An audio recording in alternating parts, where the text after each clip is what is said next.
ஸ்ரீ நாராயணியத்தில் தசகம் 4ல் 5வது ஸ்லோகம் பார்க்கலாம்.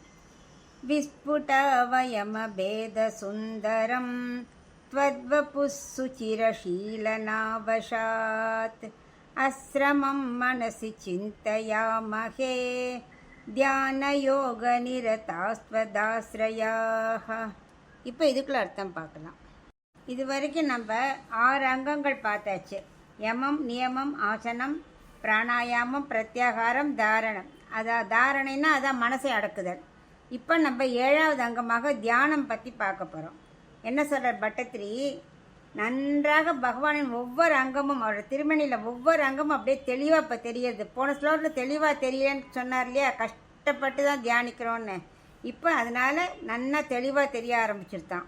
மிகவும் நீண்ட காலம் பயிற்சி செய்த விளைவாகத்தான் அப்படி தெளிவாக தெரியறது. அதுக்கப்புறம் பக்குவ நிலை அடைஞ்சப்படும் ஆனந்தமாக கஷ்டமே இல்லாமல் உன் திருமேனியை மனதில் அப்படியே தியானிப்போம். பக்தி யோகத்தில் ஈடுபட்டு உன்னையே தஞ்சம் அடைந்தவர்களாக நாங்கள் உன் திருமேனியை தியானிப்போம் அப்படின்னு 5வது ஸ்லோகத்தை தியானத்தை பற்றி சொல்கிறேன்.